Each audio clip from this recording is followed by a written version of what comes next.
로마서 1장 1절에서 17절 말씀입니다.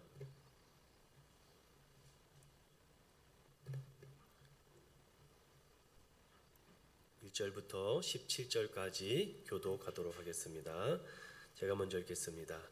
예수 그리스도의 종 바울은 사도로 부르심을 받아 하나님의 복음을 위하여 택정함을 입었으니 이 복음은 하나님이 선지자들을 통하여 그의 아들에 관하여 성경에 미리 약속하신 것이라.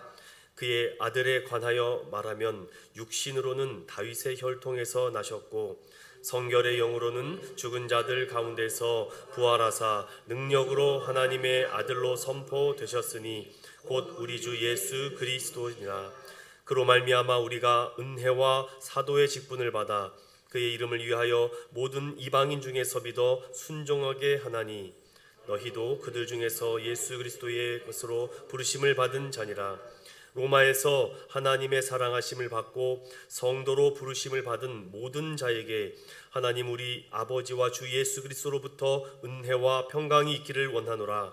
먼저 내가 예수 그리스도로 말미암아 너희 모든 사람에 관하여 내 하나님께 감사함은 너희 믿음이 온 세상에 전파됨이로다. 내가 그의 아들의 복음 안에서 내 심령으로 섬기는 하나님이 나의 증인이시거니와 항상 내 기도에 쉬지 않고 너희를 말하며 어떻게 하든지 이제 하나님의 뜻 안에서 너희에게로 나아갈 좋은 길 얻기를 구하노라. 내가 너희 보기를 간절히 원하는 것은 어떤 신령한 은사를 너희에게 나누어 주어 너희를 견고하게 하려 함이니 이는 곧 내가 너희 가운데서 너희와 나의 믿음으로 말미암아 피차 아니함을 얻으려 함이라. 형제들아, 내가 여러 번 너희에게 가고자 한 것은 너희가 모르기를 원하지 아니하노니 이는 너희 중에서도 다른 이방인 중에서와 같이 열매를 맺게 하려 함이로되 지금까지 길이 막혔도다. 헬라인이나 야만인이나 인자나 어리석은 자에게 다 내가 빚진 자라. 그러므로 나는 할 수 있는 대로 로마에 있는 너희에게도 복음 전하기를 원하노라. 내가 복음을 부끄러워하지 아니하노니 이 복음은 모든 믿는 자에게 구원을 주시는 하나님의 능력이 됨이라. 먼저는 유대인에게요 그리고 헬라인에게로다. 함께 보겠습니다. 복음에는 하나님의 의가 나타나서 믿음으로 믿음에 이르게 하나니 기록된 바 오직 의는 믿음으로 말미암아 살리라 함과 같으니라. 아멘. 우리 자분들과 이렇게 인사해 봅시다. 용감한 믿음의 사람 됩시다. 최근 음원 차트에 브레이브 걸스라는 한 아이돌 여 그룹이 수년 전에 발표했던 노래가 역주행하면서 히트가 된 일이 뉴스까지 보도된 것을 여러분들 잘 알 수 있을 것 같습니다. 그래서 우리 인천은영교회도 다른 것도 많이 주셨지만 앞으로 우리에게 이 브레이브가 필요한 것 같아요. 그래서 화면 보시면 알겠지만 브레이브, 용감한이라는 뜻입니다. 그래서 당시 초대 교회에 복음을 들고 나갔던 사람들이 사자굴과 곰 앞에서도 용감하게 물러서지 않았던 그들의 믿음과 신앙을 따라서 우리도 브레이브 인천은현교회를 할까 하니까 이게 좀 어감이 안 돼서 그냥 브레이브로 하고 그냥 로마서를 한 절 한 절 좀 돌아보면서 왜 이 말씀이 우리 안에 축복과 은혜가 되는지 함께 깊이 묵상하면서 살펴보고자 합니다. 말씀의 제목을 여러분들 항상 복음이라고 생각하시고 소제목이라고 생각하시면 될 것 같습니다. 우리 소제목을 한번 읽어볼까요? 시작. 네, 잘 안 보이시죠? 다시요. 시작. 세상은 그렇다. 그러나 복음은 아니다. 지난 시간에 제가 조금 설명드린 부분 중에 다른 건 빼고 중요한 부분들만 잠깐 우리 스킵하면서 좀 넘어가 보도록 하겠습니다. 로마서를 기록한 사도 바울이 이 로마서를 기록한 목적이 있다. 이 세 가지를 꼭 기억하셔야지만 됩니다. 로마서가 기록한 목적이 여러 가지 말씀이 있는데 잘 들리십니까, 여러분들? 또 우리 영상을 보시는 분들이 있어요. 그래서 굉장히 제가 이 말할 때 조심스럽고 또 보신 분들이 피드백을 해주셔서 너무 작다, 너무 안 들린다. 그래서 제가 굉장히 많이 연구도 하고 잘 들리게끔 하려고 신경을 많이 쓰고 있습니다. 우리는 잘 들리는데 방송으로 보시는 분들이 혹시 안 될 것 같아서 저의 설교 스타일은 이런 겁니다. 원래 이런 거고 이렇게 딱딱하게 앞에 서서 하는 것은 좀 저한테는 안 맞습니다. 로마서의 기록 목적은 여러분들 우리 성도들이 우리 믿음을 처음에 받지 않았습니까? 그 믿음이 좀 견고하게 서갈 수 있도록 더욱더 단단해지기 위해서 기록한 말씀이 로마서. 그리고 복음을 전하고 이 작은 교회를 운영하더라도 물질이 필요합니다. 그래서 그 물질을 통해서 선교하고 구제하기 위해서 이 재정적 후원을 위한 그 말씀도 있고, 그러나 정말 중요한 로마서의 핵심은 바로 하나됨입니다. 유대인과 헬라인과 이 로마 사람들, 이 다양한 사람들이 모여있는 이 로마 교회가 어떻게 하면 하나가 될 수 있는가를 그 복음을 중심으로 한 말씀. 그래서 로마서 1장 12절은 오직 믿음으로만 의롭게 된다라는 이신칭의에 대해서 계속해서 앞으로 말씀을 나누도록 하겠습니다. 그래서 로마서를 공부할 때마다 세 가지를 꼭 기억하십시오. 따라 볼까요? 의로움, 믿음, 삶. 이 세 가지가 로마서를 통해서 우리가 다시 한번 살펴봐야 되고 다시 한번 묵상해야 되는 말씀입니다. 그래서 우리가 인간이 하나님 앞에 나아갈 수 있는 유일한 방법은 바로 믿음인데, 그 믿음의 대상이 누군가? 예수 그리스도. 그분을 통해서만이 하나님께 갈 수 있다라는 로마서는 거듭 강조하고 있습니다. 그래서 복음의 핵심은 단 이 두 줄로 정리할 수 있습니다. 우리 다시 한번 힘있게 브레이브, 용감하게 한번 외쳐보겠습니다. 시작. 하나님께서 독생자이신 예수 그리스도를 인간을 위한 속죄물로 보내주신 것, 이것이 복음입니다. 이 외에 다른 복음을 전하게 되면은 이단이 되고 사이비가 됩니다. 그래서 믿음을 통해 누구나 의롭다라고 칭함을 얻을 수 있다. 이것을 우리는 이신칭이라고 한자 사자성어로 얘기합니다. 자, 지금부터 저를 잘 따라오셔야지만 우리가 앞으로 용감한 복음의 군사가 될 수 있다는 것, 용감한 성도가 될 수 있다는 것입니다. 로마서를 공부하면서 많은 성도들이 우리 초기 우리 한국교회 성도님들이 많이 붙잡았던 것은 믿음에서 율법으로 갔던 경우가 많이 있습니다. 즉 이거죠. 이렇게 하면은 이렇게 될 거야. 자, A처럼 하면은 A가 되고 B처럼 하면 B처럼 된다라는 초기 우리 한국 교회사에 많은 성도들에게 익혀왔던 믿음 생활입니다. 그런데 그것을 통해서 폭발적인 숫자적인 부흥은 일어났는데 무엇이 부족했습니까? 건강한 균형 있는 신앙생활은 놓치게 됩니다. 그래서 로마서는 무엇을 우리에게 말씀해 주고 있냐면 믿음에서 율법, 즉 행위로 가지 마시고 믿음에서 믿음으로 가야지 끝까지 갈 수 있다라고 말합니다. 그 말씀을 이렇게 성경은 말씀합니다.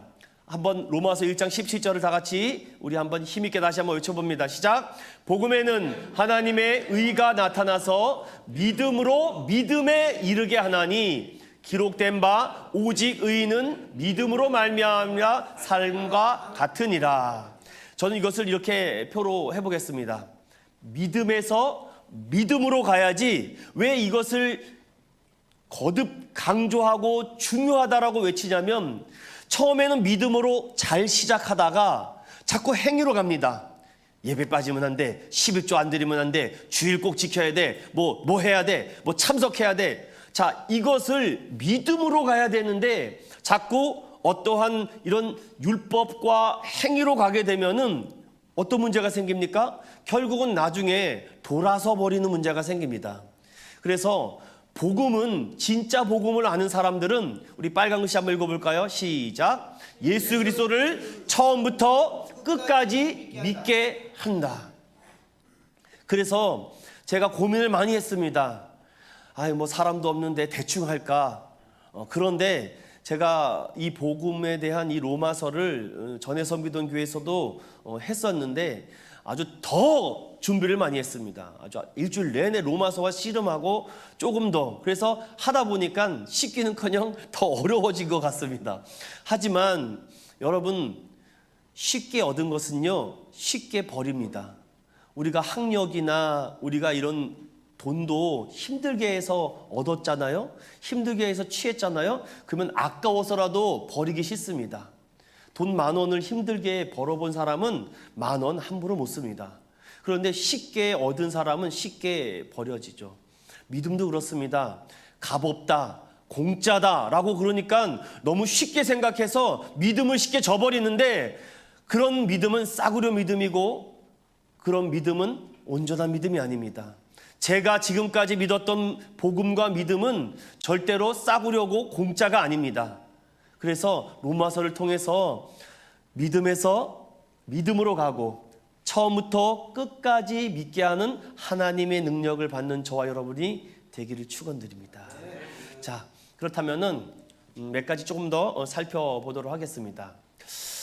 바울이 로마서에서 말하는 이 믿음이, 그렇다면 이 믿음을 좀 끝까지 지키고 싶은데 그렇다면 어떻게 해야 되는가?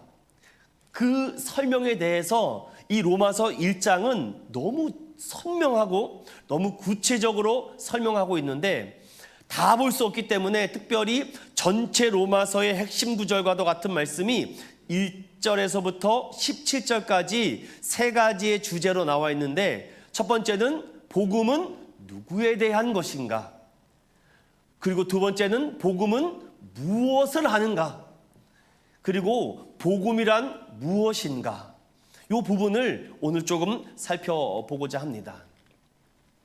자, 이런 말이 있지 않습니까? 여러분들 참 어르신들이 계셔서 참 죄송한데 우리 애들 보고, 야, 너 언제 철 들래? 너 좀 철 좀 들어라, 이렇게 말합니다. 그랬더니 어떤 사람은 진짜 철을 들고 와서 이렇게 품고 다니는 사람이 있는데 그런 철이 아니죠. 여러분, 철이 들게 되면은요 사람이 갑자기 변합니다. 우리 젊은 사람들이 철이 들면은요 누구를 가장 먼저 생각하는가 봤더니 부모님의 사랑을 가장 먼저 생각합니다. 갑자기 효자가 돼요. 갑자기 안 하던 소고기를 막 사가서 드리시고, 평소에 잘하란 말이에요. 왜 나중에 이빨도 없어서 잘 씹지도 못하는데 그때 뭐 소고기를 갖다 주고. 우리는 그런 어리석은 사람들이 아닙니다. 철 좀 들어라, 철 좀 들어라 해서 철이 들었는데 부모님의 사랑과 은혜가 생각나지 않습니까? 동일합니다. 우리 신앙에도 철 좀 듭시다. 신앙에 철이 들어야 되는데 신앙에 철이 안 드니까 작년이나 올해나 앞으로나 뭐 변한 게 없습니다. 사도 바울도 철이 들기 전에는 스데반을 죽일 때 그 옷을 들고 있던 그런 사람입니다. 아이고, 역시 죽어 맞아도 싸, 이런 사람이었는데 다메섹 도상에서 예수님을 만나고 철이 듭니다.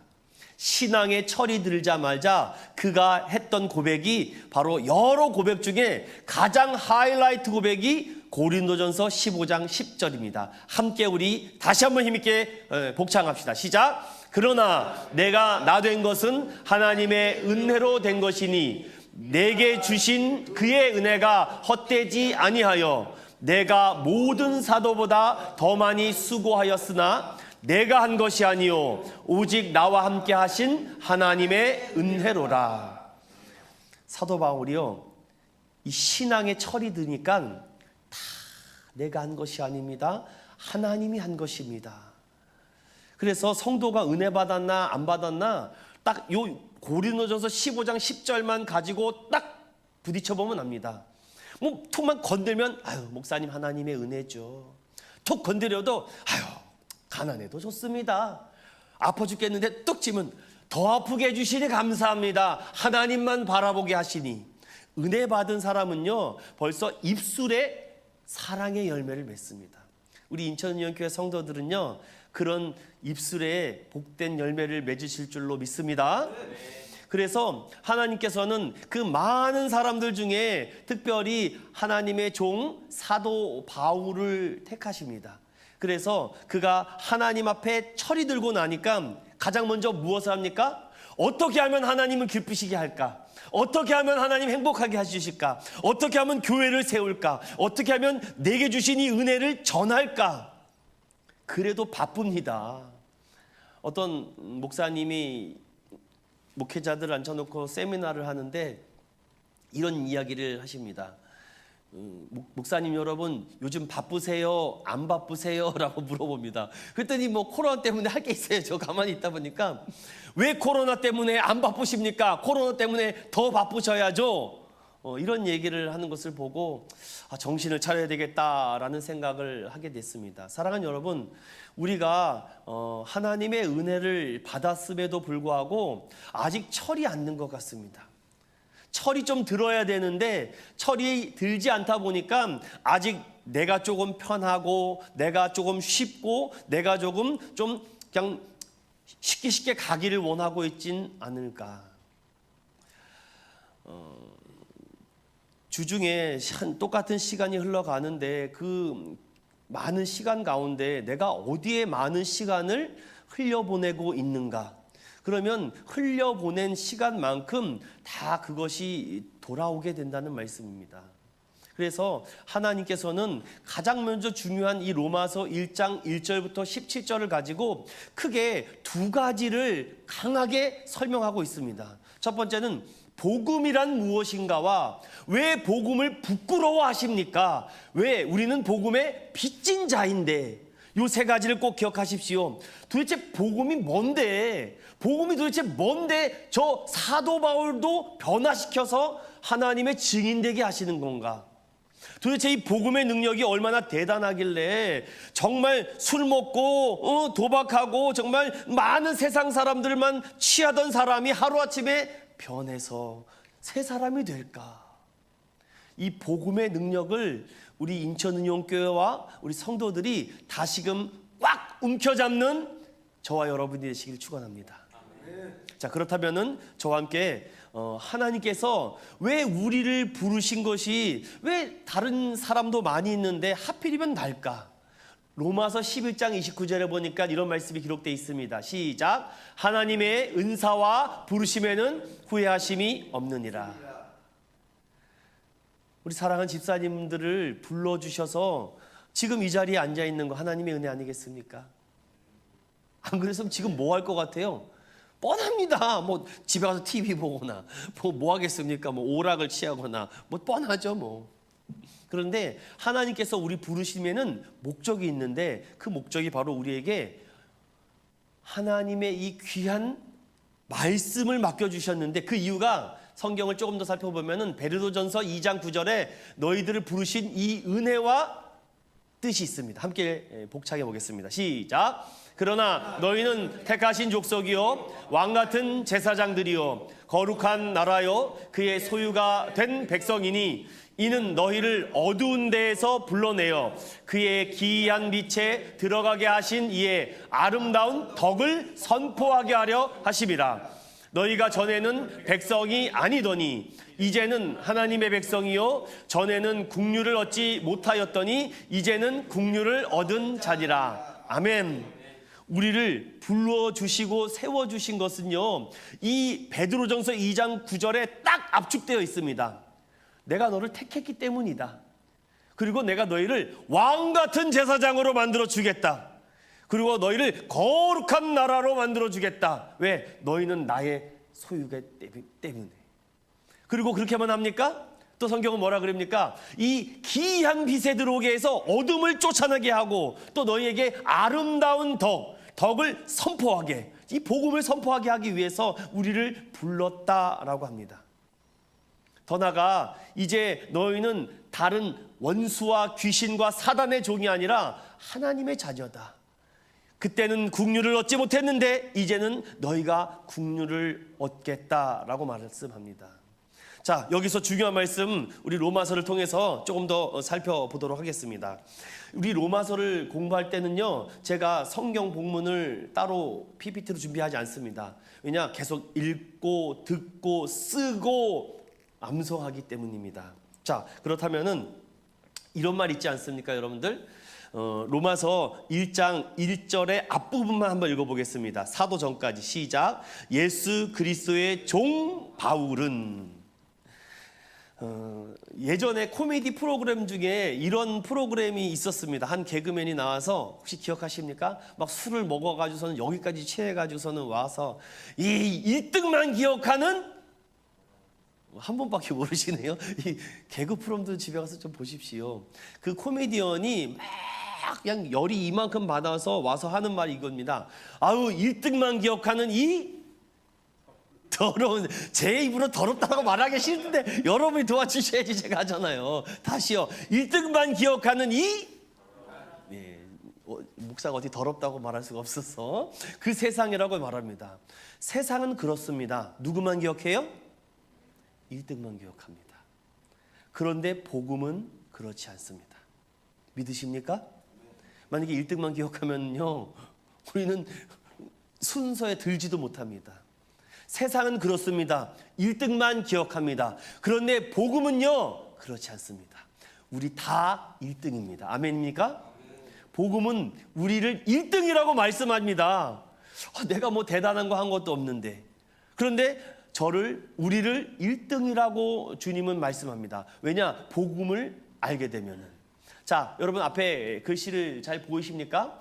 예수 그리스도의 종. 사도 바울이 13권의 서신절을 쓰는데 그 가운데 무려 9권이 시작할 때 나는 예수 그리스도의 종이라고 말합니다. 이 외에 다른 서신서에도 베드로후서나 야고보서나 디도서에도 빌레몬서에도 그리스도 예수의 종이라고 말합니다. 사랑하는 여러분, 왜 사도 바울이 이렇게 편지 서문에 예수 그리스도의 종이라고 얘기하는가? 여러분, 종이라는 뜻은요, 노예라는 헬라어의 둘로스라는 뜻입니다. 이 의미는요, 묶여있다라는 것입니다. 그런데 여기서 믿음에서 율법으로 가게 되면은, 아유, 또 주일날 교회 가야 되겠네. 난 완전히 목사님한테 묶였어. 교회 안 나오면 혼나. 믿음에서 자꾸 율법으로 가게 되면은 교회 오는데 눈치를 봅니다. 기쁜 마음으로, 야, 오늘도 찬양하러 가고 말씀 들으러 가고, 야, 하나님 영광 돌리러 가는 이런 기쁨으로 와도 될까 말까인데, 아유, 내가 얻어먹은 게 많아가지고서는 뭐 어쩔 수 없어서, 아이고 주님, 아이고 아시죠, 뭐 그냥 갔다 오겠습니다. 그렇지 않기를 바랍니다. 복음에 매여 있는 종은요, 바로 이것입니다. 어떤 주인의 소유가 되어서 자유가 없는 노예가 아닙니다. 여기서 말하는 예수 그리스도의 종이라는 말은요, 여기 두 번째, 기꺼이 자기 주인을 섬기기로 선택한 종, 이것이 바로 둘로스라는 겁니다. 하나님, 나를 좀 묶어가세요. 나를 좀 꽉 잡아주세요. 나를 꽉 못 움직이게 해주세요. 어디로부터? 죄로부터. 사랑하는 인천운영교회 성도 여러분, 우리가 주님 앞에 이 그리스도의 종이 됐다는 것은요, 우리를 더 이상 죄 가운데로 가지 않게 만들어 주시는 하나님의 은혜입니다. 여러분, 과거에 했던 그 모습 그대로 오늘도 똑같이 살고 있으면 어떻게 합니까? 그래서 사도 바울은 예수 그리스도의 종이라고 말하는 것은 기꺼이 내가 자원하는 마음으로 주님께 이렇게 꼭 묶여있는 종, 이것은 언약으로 묶여있는 종이다라고 말합니다. 그래서 출애굽기 21장 6절에 보면 노예에게는 송곳으로 이렇게 귀를 뚫습니다. 우리 소를 뚫듯이, 코 뚫듯이 이렇게 하지 않습니까? 그런데 사도 바울은 우리 그리스도인이 그냥 종이 된 것이 아니라 예수 그리스도의 피값으로, 값으로 사신받은 종이다라고 말합니다. 그럼 조금 더 살펴볼까요? 이 예수 그리스도의 종 바울은 스스로를 사도라고 말을 합니다. 이 사도라는 말은 시작에 80번 정도가 나오는데 아포스톨로스라는 얘기를 합니다. 이 얘기는 뭐냐면은요, 사도라는 말은요, 내가 어떤 직위와 직책과 직분을 의미하기보다는 이 사도라는 원래 의미는 보냄을 받은 사람이란 뜻입니다. 그럼 보냄을 받았다라는 것은 누가 왜 딱 떠오르지 않습니까?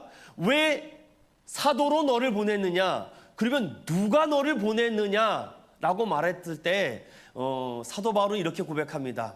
내가 보내심을 받았는데 하나님께서 나를 보내셨고 복음을 위하여, 그 이름을 위하여 내가 사도로 불렀는데, 이 1장 1절에는 내가 그 부르심을 받았을 때 택정받았다라고 되어 있습니다. 사랑하는 여러분, 이게 중요한 말입니다. 이 택정이라는 것이 가릴 택자에 정할 정자를 씁니다. 구별되었다는 것입니다. 즉 이것에 대해서 다른 교단에서 조금 이렇게 문제시 삼는데, 저는 이 교리가 맞다고 생각합니다. 우리는 하나님께서 태초부터 선택하여서 아무개를 내가 구원할 것이라고 택정하였다. 이것이 예정교리 아닙니까? 우리를 하나님의 자녀로 삼아주시기 위해서 이미 하나님께서 태초전부터 우리를 선택하셨다. 그래서 항상 우리의 믿음에는요, 경계선이 필요합니다. 경계선이 제일 드러나는 모습 중에 첫 번째가 무엇입니까? 주님의 나를 거룩하게 지키는 이 경계선을 우리가 택함 받은 사람들이 지키고 살아가는 것입니다. 더 나아가서 세상과 분리하는 것이고 악인들과 의인들의 최종적인 분리를 하는 것이 이와 같이 하나님께 택정함을 받은 사람. 자, 오늘은 제가 1절만 이렇게 조금 깊이 다뤄보도록 하겠습니다. 중요한 것은 다루는 내용 중에 여러분들이 이 1절이 너무나도 중요하기 때문에 그렇습니다. 자, 2절을 보세요. 2절에 보면 이 복음은 이라고 해서, 여러분 볼펜이나 펜인 분들은 거기다가 이렇게 괄호를 한번 해보십시오. 이 복음은 다음에, 그 다음에 쭉 넘어가서 4절 후반절에 곧 우리 주 예수 그리스도가 있지 않습니까? 곧 앞에다가 또 괄호를 하십시오. 그러면 여러분 2절에서부터 4절까지 있는 말씀 중에 괄호 있는 부분만 빼고 한번 2절과 3절, 4절을 읽어보겠습니다. 이해되셨나요? 그 괄호 부분만 빼고 읽어봅니다. 시작. 이 복음은 곧 우리 주 예수 그리스도시니라. 아멘. 제가 이제부터 중요한 몇 가지 말씀을 좀 드리도록 하겠습니다. 복음이 뭡니까? 라고 물어보면은 예수 그리스도, 우리 주 예수 그리스도입니다. 이렇게 말하면 됩니다. 그런데 여기에다가 자꾸 다른 것을 넣게 되면은요, 어떤 문제가 생깁니까? 예수 믿으면 복 받습니다. 예수 믿으면 아들 낳는데요. 예수 믿으면 부자 된대요. 예수 믿으면 건강하게 됩니다. 자, 그게 복음입니까? 여러분, 전도하거나 예수님을 이렇게 선포하고 증거할 때 우리가 이 복음은 곧 우리 주 예수 그리스도라고 딱 명제를 때리고 있습니다. 그런데 자꾸 거기다가 이 복음은 부자가 되는 거야. 이 복음은 돈 잘 벌게 되는 거야. 이 복음은 승진하게 되는 거야. 이 복음은 내가 정말 건강하게 되는 거야. 라고 말하는 것이 여러분 맞습니까? 여기서 우리가 잘 구별해야 됩니다. 복음에 대해서 자꾸 다른 것을 넣게 되면은 여러분 어떻게 얘기합니까? 갈라디아서 1장 6절과 7절을 열어봅니다. 갈라디아서 1장 6절과 7절. 갈라디아서 한번 찾아보세요. 1장 6절과 7절. 함께 읽어봅니다. 시작. 그리스도의 은혜로 너희를 부르신 이를 이같이 속히 떠나 다른 복음을 따르는 것을 내가 이상하게 여기노라. 다른 복음은 없나니 다만 어떤 사람들이 너희를 교란하여 그리스도의 복음을 변하게 하려 함이라. 아멘. 오늘 굉장히 여기 중요한 메시지가 들어 있습니다. 지금 사도 바울이 말하고자 하는 것은 나는 예수 그리스도의 종이고 사도인데 내가 그 부르심을 받은 이유는 이 복음 때문이다라고 얘기하는데, 이 복음이 무엇이냐라고 묻는다면 곧 우리 주 예수 그리스도가 복음입니다라고 이렇게 말을 해야 되는데, 자꾸 그 복음에다가 다른 것을 넣어버리면요 자꾸 물에다가 약을 타는 것입니다. 물에다가 약을 타면 어떻게 됩니까? 취하게 되죠. 마약이나 대마를 불게 되면은 우리 온전한 정신으로 똑바른 생각으로 살아가지 못합니다. 복음을 복음되게 말을 해야 되는데 하나님의 사랑을 모르고 자꾸 죄에 빠짐에도 불구하고 성도들을 약하게 만드는 이유는 무엇입니까? 복음을 복음되게 증거해야 되는데 복음을 자꾸 왜곡되고 다른 복음으로 증거하다 보니까 이런 경우가 있습니다. 뭐 이렇게 설교를 들었는데 뜨거움이 없네. 여러분, 설교 들으면 뜨거워져야 됩니까? 한번 물어보겠습니다. 막 설교를 들으면 공중공중 막 떠야 되고 막 손이 막 벌벌벌 떨어야 됩니까? 막 눈물이 콧물이 막 줄줄줄줄 나와야 돼요? 여러분, 복음을 들으면요 여러분의 머리가 차가워져야 됩니다. 냉철해져야 되는 거예요. 왜? 복음은 예수 그리스도밖에 없다라는 분명한 진리가 우리 안에 들어오면요 다른 것이 우리 안에 들어오지 못하게 만들어버리기 때문입니다. 그런데 사람들이 감정적이다 보니까 자꾸만 뭔가 떨리고 막 흔들려야 되고 뭔가 내 심령을 막 울려야 된다라고 생각을 합니다. 여러분, 로마서는요 그런 울리는 말씀이 하나도 없습니다. 로마서는요 우리 마음을 감동되게 하는 말이 없습니다. 앞으로 로마서를 계속 들으면 들을수록 여러분의 머리는 차가워져야 됩니다. 머리는 차가워져야 되는데 가슴은 뜨거워져야 됩니다. 그런데 이게 거꾸로 됩니다. 가슴은 냉랭해지는데 머리로만 많이 합니다. 여러분, 예수 믿으면 어떤 병에도 걸려도 다 낫는다. 예수 믿으면 모든 일이 형통한다. 잘 먹고 잘 산다. 높은 자리 얻게 된다. 꼭 찍어 말하자면 틀린 말은 아니겠지만 건강하게 못하게 만드는 약물 먹은 성도로 만듭니다. 사랑하는 여러분, 제가 앞으로 로마서를 다루는 가운데 어떤 감동적인 이야기를 들을 것이라고 생각하지 마십시오. 자꾸 그러다 보면은요 우리 안에 하나님의 이 말씀이 자꾸 기복신앙과 교회 직분의 계급화로 만드는 다른 복음이 됩니다. 그래서 사도 바울이 공격을 많이 당한 것입니다.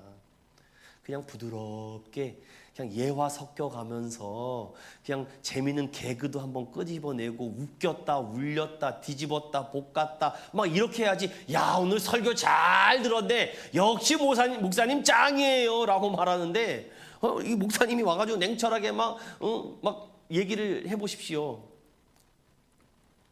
그런데 결과가 무엇입니까? 지금 보십시오. 그렇게 복음을 듣고 그렇게 설교를 들은 수많은 성도들이 지금 다 어디에 가 있습니까? 교회를 끝까지 지킨다고 말하면서 교회를 다 외면하고, 오늘 사도 바울이 그래서 로마 교회 교인들에게 아니 지금까지 어떤 복음을 들었는데 왜 교회를 부끄러워하십니까? 코로나 때문에 교회가 부끄럽습니까? 여러분, 그럼 복음을 다시 들어야 됩니다. 여러분, 코로나 때문에 교회 가기가 두렵습니까? 코로나 때문에? 아니 그 코로나를 좀 빼고 그럼 그전에는 왜 다녔습니까? 왜 교회를 나가셨습니까? 오늘 사도 바울은 저와 여러분에게 이렇게 얘기를 하고 있습니다.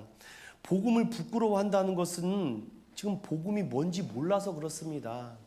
복음이 무엇인지 안다면요 정말 여러분들이 그렇게 행동할 수 없고 말할 수 없습니다. 제가 조금 더 말씀을 드려볼까요? 사도 바울은 이 복음의 능력을 모든 믿는 자에게 구원을 주시는 하나님의 능력이라고 말합니다. 그래서 이 구원하는 능력이 바울에게 있어서는 너무 자랑스럽고 너무 영광이 되기 때문에 이 복음의 능력을 어떻게 항상 설교합니까? 항상 이렇게 설교합니다. 복음은 죄와 사망과 죽음을 깨뜨리고 이기게 합니다. 복음은 하나님만 높여드립니다. 복음은 예수만을 자랑합니다. 복음은 바로 지옥 백성을 하나님의 백성으로 만들어주는 것입니다. 그런데 이것을 어떻게 시시하게 말할 수 있습니까? 어떻게 우습게 개그 섞여가면서 복음을 말할 수 있습니까? 그러니까 설교가 끝나면 설교한 목사님이 기억이 나지 복음이 기억나지 않습니다. 복음이 기억나야지 설교자가 기억나면 어떡합니까? 한때 TV에서 유명한 목사님들이 많이 나오면서 아주머니 성도님들을 웃겼다 울렸다가 하면서 저도 거기서 웃고 있는 저 자신을 보면서 그런데 뭘 했는지 모르겠습니다. 사람의 혼을 붕 띄어놨다가 분명히 성경은 말합니다. 이 복음은 모든 믿는 자에게 구원을 주시는 하나님의 능력이 된다. 정말 쉽게 얘기해 볼까요? 구원이 무엇입니까? 아주 간단하게 유치원 수준으로 지옥 가지 않는 겁니다. 쉽게 말해서. 다르게 말하면 구원은 지옥 가지 않는 것입니다.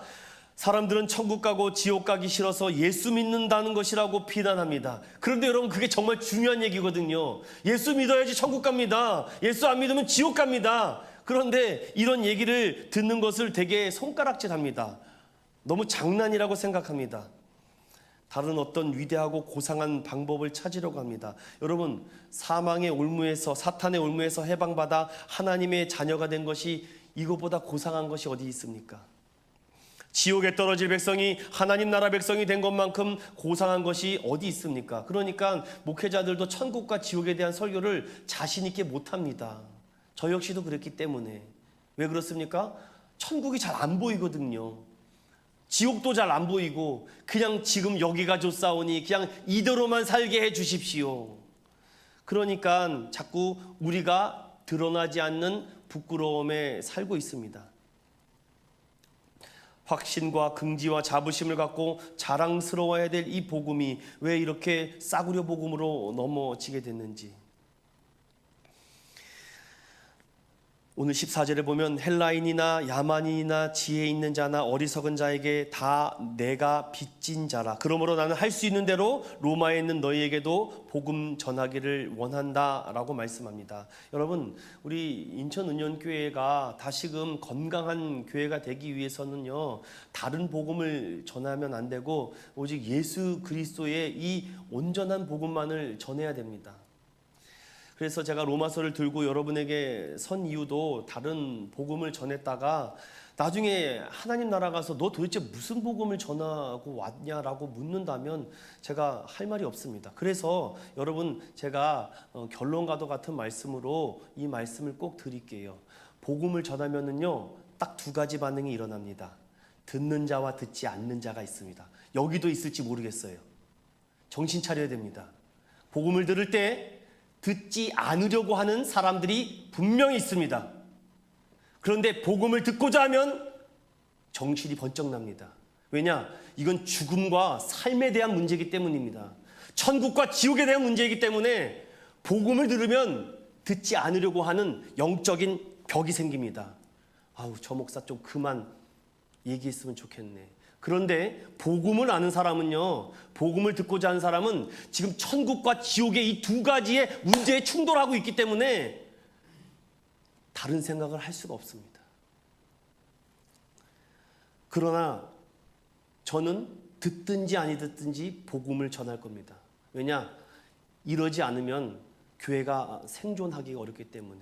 그 다음은 하나님이 채워줄 거라 믿습니다. 저는 돈이 필요하면 하나님이 5대년 6대주를 돌아서라도 보내주실 거라고 믿습니다. 온 이 전국에 있는 사람들을 통해서라도 필요하면 보내줄 거라고 믿습니다. 저는 최근에도 그런 일을 많이 경험했기 때문에 그렇구나, 복음에다가 물 타지 말자. 복음에 물 탔다가는 하나님한테 내가 두드려 맞겠구나. 그래서 사랑하는 여러분, 제가 말씀드립니다. 오늘부터 복음을 부끄러워하지 맙시다. 그리고 마음속으로 부담을 주겠습니다. 여러분들, 복음을 전하고 전도할 태신자를 정하십시오. 맨날 여기서 설교만 하면 뭐합니까? 오늘부터 정하세요. 누구 복음을 전할 사람 없는가? 누구 교회 초청할 사람 없는가? 이게 복음입니다, 여러분들. 복음을 들어야지 마음에 영적 거룩한 부담감이 생겨야 되는데 부담감이 안 생기니까 그냥 순간 위축만 됐다가 또 돌아갑니다. 그래서 저는 어저께 이 복음을 전하려고 제가 아는 100명이 넘은 사람한테 다 복음을 전했습니다. 카톡이며 SNS며 전화통화까지 하면서 괜찮으시냐, 별일 없느냐, 예수 잘 믿고 있느냐, 오직 하나님만 믿어야 된다라고 어저께 저녁 늦게까지 제가 그것을 했습니다. 그렇게 해도 하나님이 칭찬해 줄까 말까 하지 않을까. 하나님이 누구를 사랑해 주실까? 누구를 칭찬할까? 아무런 거룩한 부담이 없는데 어떻게 이것이 복음이라고 말할 수 있는가? 성도들에게 거룩한 부담을 주지 않는 설교자, 이거는 아니다라고 생각이 들었습니다. 왜냐? 예수 그리스도의 종으로 나를 하나님의 제자 삼아 주시고 나를 하나님의 이 둘로스가 되게 했는데 내가 기꺼이 나를 묶어달라고 해놓고 왜 자유롭게 다니시려고 합니까? 복음으로 나를 묶어놓고서는 왜 내 마음대로 하려고 하십니까? 주님이 우리에게 맡겨주신 이 복음의 사명이 무엇입니까? 오늘 이 베드로 전서 2장 9절에 이 아름다운 적을 전하기 위해서 너를 부르고 구원해 주어서 하나님 자녀 삼아 주었는데 엉뚱한 일을 하고 있으면 어떡합니까? 여러분, 복음은 일반적으로 생명을 구하는 것입니다. 살려내는 것입니다. 물에 빠진 사람을 구하는 것이고 불타는 집에서 갇힌 사람을 구해내는 것이고 죽어가는 사람들을 구원내는 것이 복음인데 왜 우리가 그런 능력이 사라졌습니까? 부끄러워하고 있기 때문입니다. 전 개인적으로 6월 달에 우리 인천운영교회가 전도 집회를 하려고 준비하고 있습니다. 나 혼자만 이거만 움직여봤자 되지 않겠구나. 우리 함께 가야 되겠구나. 그래서 여러분들 마음에 어려워하지 마시고 내가 지금까지 복음을 너무 부끄러워하고 있지 않는가? 좀 하나님의 이 능력을 좀 힘입어야 되겠는데 어떻게 해야 될 것인가? 고민하십시오, 여러분들. 설교를 듣는 게 중요한 것이 아닙니다. 그 듣는 것을 우리가 행함으로 실천하는가가 중요합니다. 그래서 코로나라고 어렵다 생각하지 마시고 여러분 주변에다가 연락하십시오. 예수 잘 믿고 있느냐? 교회는 다니고 있느냐? 온라인 예배는 잘 참석하고 있느냐? 친인척한테도 전화 한번 하십시오. 그 맨날 전화기 들고 다니면 뭐합니까? 그 뭐 맨날 뭐 통신회사 돈 벌어주기 생각하십니까? 걔들은 앉아서 돈 벌지 않습니까? 지금 비싼 요금 내면서 맨날 왜 그냥 이모티콘만 보내고 있습니까? 죄송합니다, 여러분. 제가 왜 이렇게 말씀을 드리면 하나님이 지금 우리에게 말하고자 하는 메시지는 다른 게 아닌 것 같습니다. 죽어가는 영혼들이 많은데 편하게 누워있진 않는가? 복음에 사로잡혀서 왜 이렇게 창피하고 부끄러워하는가? 정말 화가 나는 것은 코로나 때문에 많은 성도들이 지금 위축됐다는 말씀입니다. 그런데 성경을 아무리 봐도 복음을 부끄러워하고 있는 것 같다라는 생각이 더 강했기 때문입니다. 저는 그래서 개인적으로 상반기에 목표를 세웠습니다. 이러고 있다가는 게을러서 안 되겠다. 상반기 우리 인천영교회 유튜브 구독자를 100명으로 상반기에 만들 것이다. 그래서 닥치는 대로 제가 있는 것 없는 것 아는 사람 있는 사람한테 다 연락합니다. 예수 믿고 있느냐, 교회 다니고 있느냐, 온라인 예배는 참석하고 있느냐, 건강에는 문제가 없느냐. 한 주 내내 복음을 전하지 않았다면 그 전화기 여러분 집에다 냅두고 오셔야 되잖아요.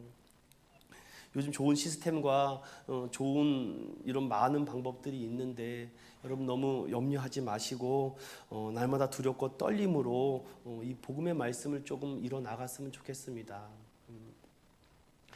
저도 참 편하고 쉽고 감동되고 정말 은혜되는 설교를 하고 싶은데 로마서를 깊이 들어가면 들어갈수록 오히려 저를 채찍질하는 것은 백날 로마서 공부해서 뭐 할 거냐, 이 복음 들고 좀 산을 넘고 들을 넘고 가라.